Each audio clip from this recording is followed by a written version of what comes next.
right, guys. Onside's Maru in the top left side. He has chosen violence today. He's already sending an SCV across the map. It is, of course, the upper bracket here of the RSL. He's up against Zaun in the bottom right. And Zaun, a pretty damn solid player in this matchup, regularly punches up and takes a series off of a Clem or someone like that. But in this case, he will be facing a very early proxy barracks. Now, this is an interesting location. Oh, I know this build. Oh, guys, he's doing the dirty, isn't he? Dude, Maru, who did Maru beat? Was it Clem? Who did Maru beat with this? Oh my god, we saw him use this strategy against someone else. Oh, you filthy bastard. Oh my god. Beyond, oh, it was Beyond that did it, wasn't it? It's Beyond. Beyond did this in something. Oh, I can't remember. I can't remember who I saw doing this first. Who knows? Who knows who did this first? Maru and Beyond are always sharing build. Basically, it's a 1-1-1, guys. You build Marines, tanks, and then because their buildings are here, your first tank and Marines are already killing their structures, and you can put a tank here and then drop Marines on the high ground. And there's no way they can get to it because they got to go all the way around. Oh, it's such a nasty build, man. Oh, Zaun. Watch out, mate. He's like, oh, I'm being proxied. Now, you've got to hang around here, guys. You don't want to go scout too much for the proxy, because what you're looking for is at 2 minutes, there should be a factory down at home. If there's no factory at home, that means the factory is on the map. It means you need to go into emergency mode. Already, Zaun's treating it very respectfully because he knows that might be the case. And he doesn't see a factory yet. He should still be hanging around as it's... Okay, I think he's already said, hey, if the factory's not there, it's not gone down. He technically could have built the factory in the back of the base, but he scouts it, he's aware. Okay, Zaun is aware. He's going to full one base this, guys. I would go Dark Templar. Because I don't know if you... I think DTs might be the best play. I think you have to pull off minerals onto gas. He's going to go 2-gate Stalker for now. And he's going to rebuild his gates and cybercores down here, probably. He knows he's going to lose this inevitably. Stop probing. Okay. And he's going to build a gateway on the other side of the map as well. Not a bad call. So he says, look, if I counter you with gateway units, I can wreck you there. And then hopefully I can come back and deal with you. And I can always rebuild this base somewhere else. If I lose this base, it's not the end of the world. Yeah, I think it was Hero died to be undoing this, guys, in one of the weekly cups a few weeks ago. The Maru Beyond Ryung Terran Brains Trust, guys. These guys are always thinking of dirty new builds. Starport's there as well.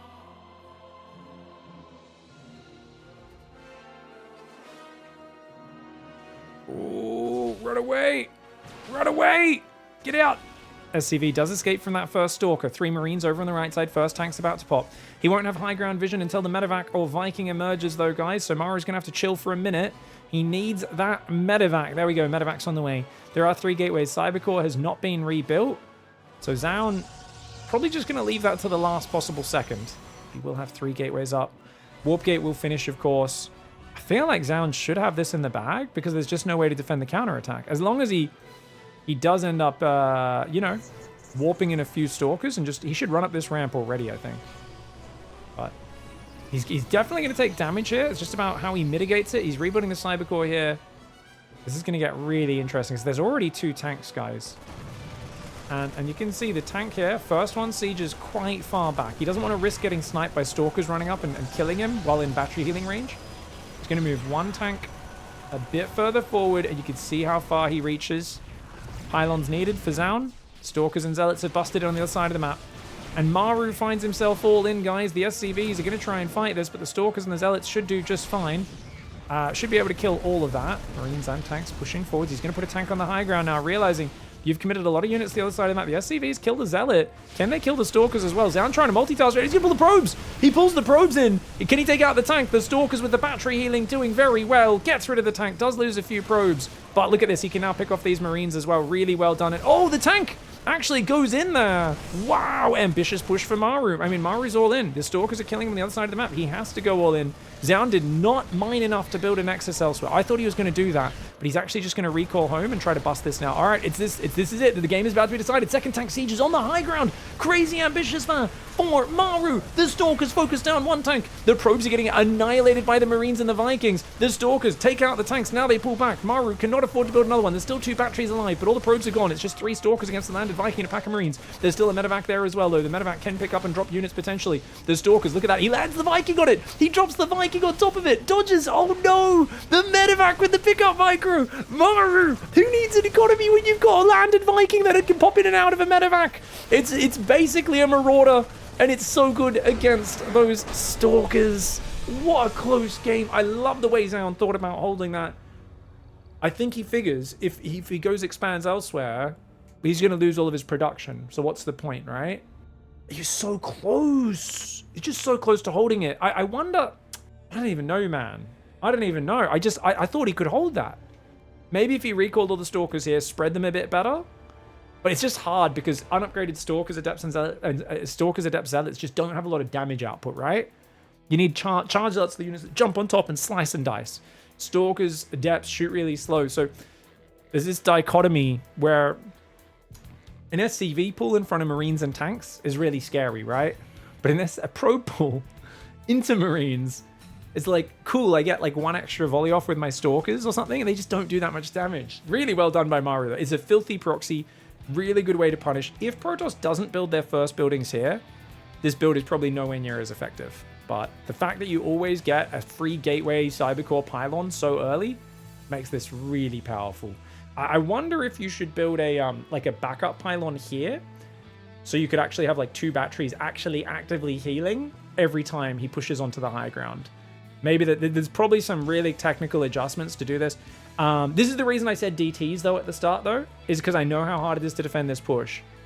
And I think it's pretty hard for him to get a Raven out in the midst of everything. I also don't know if Maru scouts. You guys let me know. Do you think DTs is... Obviously, it'd probably get you a win against this, right? Because, yeah, he doesn't know what he's up against. I think one base DTs actually probably gets you a win here.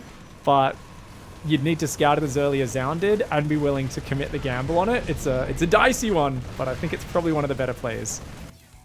Alright guys, Maru bringing out filth in game 1, no surprises there. Maru is a master of not letting Protossers play their game. Zaun, his teammate here on onside, is going to have to work hard to even get a chance to play a normal game. And Maru is just not letting him at all. Okay. Okay, Maru woke up today and chose TvP cheese, guys. Oh my lord. Second barracks? 2 barracks. Wait. Oh my god. Oh, guys, Maru's just... Okay, soul read. This is a teammate soul read. He says, I just cheesed you. Most players would play safe after that, but I know Zaun likes to play greedy because, number 1, it's a really big map. He likes to be greedy in this map. Number 2, I just cheesed last game. I mean, only a crazy person would cheese 2 games in a row. So, of course, Zaun goes gas first, no scout, and he's going to die to double proxy Marauder. You're kidding me. You are... I want to fast forward this replay and find out what happens, guys. Maru's such a filthy bastard. I love it. And the thing is, like, people often ask, like, if Maru loses games, it's like, why would Maru throw the game? Why did he just... Why? He's the best late game player. Why doesn't he just always go to late game? It's very hard to get to late game against Protoss. There's this whole period in the early and mid game where the Protoss economy grows faster than yours. If you're not threatening them, if they're not afraid of you, they will be very greedy. They will get away with murder. Now, obviously, Maru leans way harder on the cheesier end of the spectrum than someone like Clem. But as a result, everyone who's facing him never knows what's coming next. I've always said guys like Showtime look unstoppable in this matchup sometimes. And then they play Maru. And you're just like, oh no, there is a cheeky little timing that Maru knows how to find that other players weren't even aware of. Marauder starts up first. You don't want to start Concussive until after Marauder production starts. I think often people start it after the second Marauder, right? Or does he start it now with 50 gas? I feel like if you start it now, you don't have enough gas for the second Marauder. It's more important to get, is it 3 Marauders started and then Concussive? Sorry guys, it's been a while since I did this build order. Looks like it, yeah. So because he's got 50 gas for Concussive, but he's got to go Marauder first. That's another 25 gas. And now Concussive should start at 50 gas for Maru now. Yep, beautiful. All right, very clean. He's got a 3rd depot about to go down at home as well to wall off his base. Zaun has no information. He's building a Stalker. He is chronoing the Stalker. Can he defend this, guys? Basically, if he gets a sick probes around on the Marauders, yes, but you need to pull an abundance of probes. Shield battery would really help. If you're playing no scout, a shield battery could go down blind, and it does. But if he loses his Stalker, it's game over. No, if he gets tagged, pull back. Oh, okay, quick reaction. He's got to pull almost all of his probes. He pulls a ton. I don't know if they were pre-hotkeyed or what. The battery's taking good damage. He starts another one. Stalker's there. He can't get attacked by those Marauders. Otherwise, it won't be able to escape. The Marauders kiting really nicely. Concussive is about to finish. The Marauders taking no damage so far. The SCVs are gone. Probes are pulled. It's not a big probe pull, though. It's only a small one. Oh, he's got to pull back for the batteries. Great force field, but oh, it slipped away. The corner force field, if you trap the Marauder there, it's really big, but he wasn't quite able to get it. Probes need to fight. He needs to pull with probes. The Marauders do too much damage. They can get through the battery healing, and they do get through the battery healing. The damage output of Zaun just is not there. Maru with a double proxy Marauder says, Zaun, oh, did you think you were getting to play StarCraft today? You're playing cheese defense today, you dum-dum. You should have known. My name's Maru. I'm not going to let you play a fair match, idiot. Maru takes a 2-0 lead with the soul read on Zaun, knowing exactly what he was going to do in game 2. All right, guys. Maru, a brutal bastard today. You do not want this guy as a teammate. He's always been good at mixing in his filth. I think I've always said back in the day that the best Terran players, the true champs, are the ones who know when to mix in a cheese and get a free win. And when Clem was coming up and we said Clem's clearly the greatest CVT player, fastest micro, best player we've seen ever.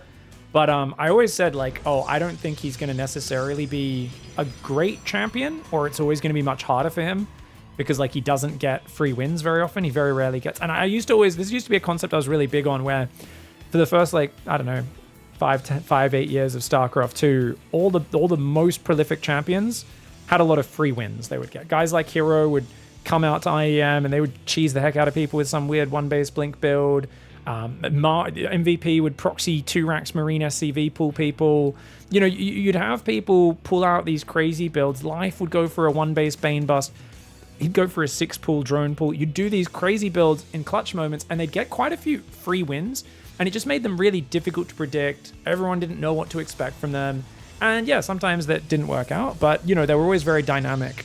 And it wasn't really until Serral came around in 2018 and showed, oh, you don't need anything dynamic in your play. You could just be better than everyone. Now, obviously, since then, Serral has become very dynamic and learned all the other tricks and things as the opponents have gotten equally good at late game.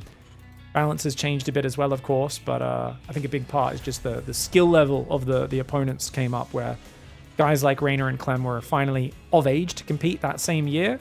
So they started getting LAN experience within a few years, started contesting him. Max, not to mention the top Korean players as well, have really evolved their late game. I mean, the first time I saw Beyond build 14 command centers and build a giant ghost army and actually control it really well, I knew StarCraft had changed, because Beyond is a guy who basically just wanted to shove marine drops and tanks every single game and win at that stage. And good hiding from this probe. Very nice. Maru scouts in the wrong direction. It is a double gas Reaper expand, guys, with the factory down here, ready to build a nice little building wall off to stop Blink Stalkers getting in. Surely the starport goes here, yes? It looks like he's going to build it here. It's an interesting placement. Ah, I thought he'd build it over there. The tank here. Odd placement, but it is what it is. Nexus comes down, finally does kick in here, and this does look like it was this core before Nexus? Feels like that Nexus is not very early. And again, the Twilight's very well timed, so maybe I'm incorrect on that. That's decent. But yeah, I'm not sure if I wrapped up the story. Point is, guys, Clem wouldn't do many cheeses, and thought he wouldn't be able to get there. But Maru's always been good at mixing the cheesy builds in. And look at this Widow Mine. I guess that's meant to catch an Oracle, is it? Is that an Oracle Widow Mine? What is that? Such an interesting placement. Because if you want to get the Adept or whatever, you'd want to be down here on the ramp, right?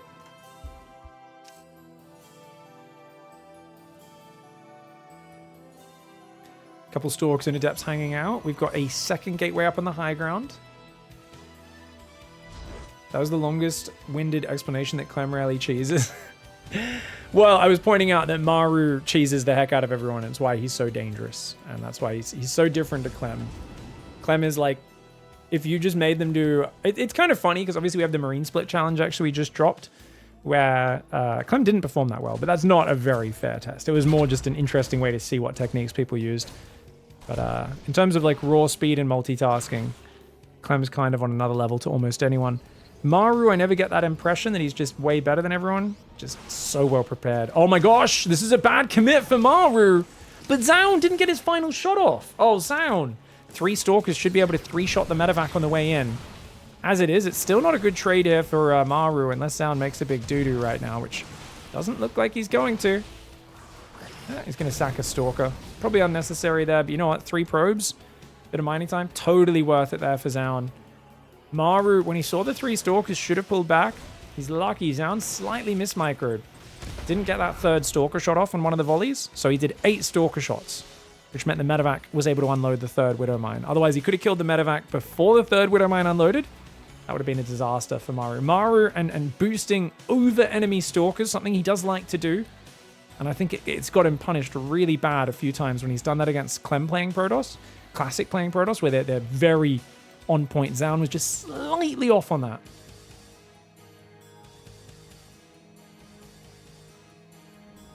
Raven's going to come in. Oh, no focus fire? Okay. At least he gets 2 probes. A little slow on the focus for Maru there. Maybe misclicked it at first. Does get 2 probes, which is fine. Raven can hang in the dead space being a nuisance. 3rd base is on the way. And what is this, guys? A 4 Stalker drop. So Zaun's not really committing heavy to the blink aggression. And dude, Maru with the soul read. What the hell? Guys, this is a blink opening. It's a 3-gate blink. And he's got no tanks. Maru is abusing Zaun. Now, for those who don't understand, if he was hit by Max Pax or Clem doing a 4 or 3-gate blink timing, you know, they go, he's got Marauders, he'll be fine. No, he would not. You can dodge Marauder projectiles with prisms. If there was 9 Stalkers committing in there, he would get ruined by not having siege tanks, as long as it hit pre-stim, which obviously there's a massive window where it could have hit. But he gets away with it, which means now he has super fast stim and shields because he didn't waste time building tanks. He's got Marauders, lots of them. Marines, medevacs. Zaun is in huge trouble because the stim and the medevac bio timing is hitting so early.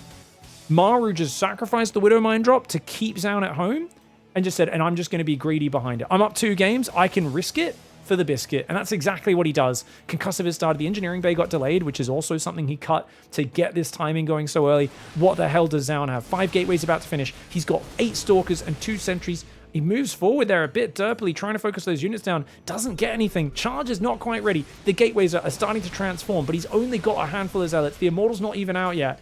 And oh my lord, he is in huge trouble right now. Energy recharge did get used. Guardian shield does go down, but a Stalker's already fallen here. Twilight Council needs to finish. No, you're kidding me. Okay, it completed. Charge finished. 0.1 of a second before it went down to the Marine Marauder. That is very lucky for Zaun, as Zealots are a big part of his attempt to hold here.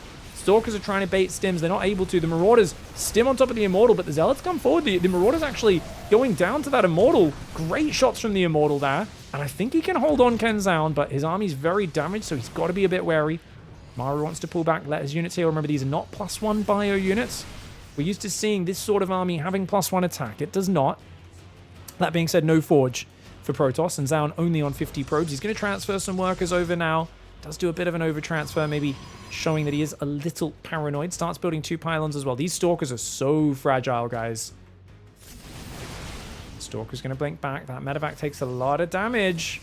Maru's been taking liberties in this series, cheesing Zaun to make him afraid, and then getting away with greed in game 3. It's allowing him to now pressure with a very big mounting army.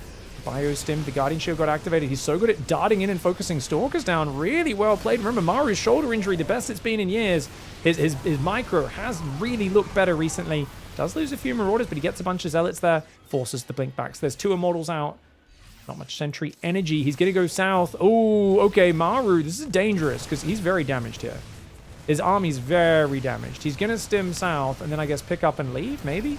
Maybe not. Gets a few probes. Doesn't actually focus the pylon down. The Zealot's going to go commit in here. The Bio tries to start a step behind the mineral line. The Immortals need to get on top of those Marauders. Only like 1 or 2 of the Marauders go down. A few of the Marines do, but he's done so much. And oh, he's got to be careful though. The Skyblocker does derp his medevacs out. The Stalkers blink up there. They do get 1 medevac, but at what cost? So many probes going down. Maru bullying right now. He doesn't want to lose all these medevacs, but he's killed most of the Stalkers, which means he can now pick up, ignore the Stalkers, and fly right past them, potentially. Stalkers go after one of those medevacs. He does blink and should take out the Reddit .11. One would imagine, and yet he's not quite able to. Behind this, guys, Vikings are building. 3rd command center is finished. It's morphing into an orbital. +1 weapons is done. Armor starts up. And the first Colossus and extended thermal arts only now beginning. Zaun doing a great job to survive here, honestly. But you could just feel the pressure that Maru is mounting, and he's not going to let up. Says, I've got you on the defensive. I've got a Raven ready to auto turret harass in the future. I've got a Widowmine drop heading forward on their side. A Widowmine. Oh my god, he's going to double Widowmine. It's a Widowmine drop, isn't it? Sorry, guys, I'll stop. He's going to go in. The Raven does get sniped. Good catch there for Zaun, but you're about to deal with 3 mines in the main and, of course, 2 in the third soon afterwards. Oh, actually, he keeps one inside. He wants to get more damage there. Already 3 probes go down. That one does not manage to get past. The Stalkers catch it. Good cleanup for Zaun. But 2 Widow Mines there as well, just keeping Zaun busy, not giving him any freedom. And Zaun's no doubt going to be mismacroing while this happens. It's just not possible to do everything perfectly with this amount of pressure. Cost for cost, probably a good trade for Zaun. But I think Maru is just kind of putting him in the corner. He's saying, you're in timeout, I'm in control. Now my third's up, my ghosts are building. Ghost Academy coming in as well. Almost beyond halfway to 1-1. At least there's a few Zealots ready to counterattack. There's no Observer or anything. He's going to have to run forward with Stalkers. The ground army does contain 3 Immortals. 3 Immortals, Guardian Shield, and a Colossus is good. Problem is, because Maru's ahead in this game, I don't know if I believe in the Colossus play. I generally feel like if you're behind in PvT, Colossus is a really good way to hand an easy game-winning timing to the Terran. Don't get me wrong, Disruptors aren't a god-tier unit or anything like that, but like I really like single Colossus or at most double into Disruptors. I think Disruptors are a fantastic unit. We've seen a lot of them recently, but so many Protoss are very married to the idea of 3 Colossus, 4 Colossus, even 5 Colossus, especially with the Ghosts now being incredibly tanky against everything that isn't Colossus damage. That bonus to light really helping out. Second Robo, but he's supply blocked. He is pivoting Disruptors, but he's supply blocked badly. It's a massive delay on those Disruptors here for Zaun. It's one he can't afford. He's got a 4th base almost finished on that south side as his Stalkers spot the move out. Jeez. Scary moments. 4th Command Center goes down for Maru. 2nd eBay and Armory going up in the main. Double Forge is up now for Zaun. Right on the edge of that main base. Someone that's likely to get sniped by drops. Oh gosh, he's 4th base. The 4th base is forfeit, man. Stalker's going to take out a few of these Marauders. Oh, good play with the Stalkers to buy himself a moment at a time, but only a moment. The probes are transferring. I think he realizes Zaun does. I can't defend this base. There's no way, man. He's going to lose a lot of resources anyway, man. Like, Pylon Cannon, Battery, Nexus, that ain't cheap. Disruptors coming out of just one of these robots. Dude, the macro. Zaun's got to fix his and he's supply blocked again. Dude, wait, he abandoned the base and he didn't build new pylons? He's also never built the Twilight, guys. He's never rebuilt the Twilight, I should say, which is why he can't make +2 attack. He's in pure chaos. He tries to take the corner. Maru saw the probes run there. He cleans it up. There's too many mistakes. And this is the pressure you feel when you're down 0-2 and Maru's smothering you. He's played a smothering style, and yeah, you need to play better in these games to make comebacks happen. And yet Maru's kind of forcing him to play worse. And that's very hard now for Zaun, who should have 5 Disruptors by now. He's got 2. It's been several minutes of Disruptor production. He's only got 2 out. Oh, my lord. Great Disruptor shot. Won't kill many units, though. Once you have more Disruptors, you can afford to throw 2 at a time. Disruptors coming forwards. Stalkers doing it. Oh, watch out. Gets a Widow Mine. Nice shot. Zealot's going to go in the 3rd base as well. Oh, going to see what goes on here. Okay. Zealot's trading well. The Disruptors are holding on. Dude, Zaun could turn this around. It all comes down to how well Maru handles this Disruptor stage of the game. These Zealots are tearing it up over here. Great damage. The Disruptors can now regain map control. The Widow Mine does get taken up by the Disruptor, but Zaun needs to probe to 75 probes. Because right now, he's far behind. He's got a Twilight now. He needs to make 2-2, but he can't afford everything at once. He's got to probably break these rocks as well. I think more freedom of movement actually favors the Protoss, not the Terran now. But you've got to get out there, get map control, and try to pin this army at home. If he ever gets in between you and your base, you're screwed. And Zaun right now sleeping on his map control. Zaun! He's going to lose this top base. Trying to build a lot of static defense, but when you're on 55 probes, I guess now 64 probes, he's recovered a little bit of his economy. Feels like one can't be investing in static defense in a game like this. You've really got to be getting the more mobile units that are a bit more flexible. Good on Maru for stopping Viking production, but he's already built 11 against just 2 Colossus. Disruptors going out. Firing their shots a bit quickly. Remember that these Disruptors do cool down every 17 seconds. They can fire another shot. Maru taking a few hits here, but there's not a crazy disruptor count. The disruptor's a bit too far forward. Where's the rest of the army? Xian leaves himself a little bit exposed, but he does get some good shots off there. He's pulling back, trying to buy time for these extra disruptor shots, but Maru bullying him. The Colossus are all gone. He's on the mineral line now. The Nexus and the probes going down. One Marine falls and Marauder takes heavy damage. Xian getting pushed into a corner. This is utter dominance, and it's so interesting because TvP is a matchup where we're used to seeing Protoss with more of the map, more map control, but Maru has just played this series in a way where he hasn't let Xian get started, and that is the telltale sign of a next level player who plays their race different to anyone else. He identifies where all the weak points are for him in this matchup, and he says, yeah, let's not go there. Let's study my opponent. Let's counter his style, his habits, and really bully him. And look at this. As long as he's in between you and your base, you can't defend your base with disruptors. That's exactly what he's abusing. There needs to be more zealot counters, DTs going in, things like that to pull his attention away. But Xian's very kind of blobbed up right now, all in one position. And Maru says, cool, I don't need Vikings anymore. Let's go kill an entire base of workers. Look at that. He's even pushing the front at the same time. Gets an Immortal, forces the army back. He's going to see a bit of a recall here. Oh, hold on. Is that a big enough recall to deal with it? I think it is. Stalker's going to take out a bunch of these Vikings. Oh, he dives on the disruptors at the same time. He just knows that Xian doesn't have the numbers and he can get away with murder. Maru is bullying. There's no other way to say it. This is some bullying TvP play, and if you're bullying your opponent in StarCraft, that just says you're playing perfect. You're not letting your opponent play the game you want to. He does shoot his own Marauder there for a second, but there's just no answers here for Xian. And that is utter destruction from Maru. This is why I will cast any Maru series I can get my hands on, especially against Protoss, because in matchup with so many Terrans like, don't know what to do, struggling so much, so frustrating. We've seen Clem constantly swap to Protoss at the moment in tournaments because he's like, I don't like this matchup. It's so crappy right now. Maru admittedly commits to a lot of gambles. He cuts a lot of corners, but he's very good at reading his opponent's minds and making some absolute work happen. GG, well played. That is a dominant 3-0.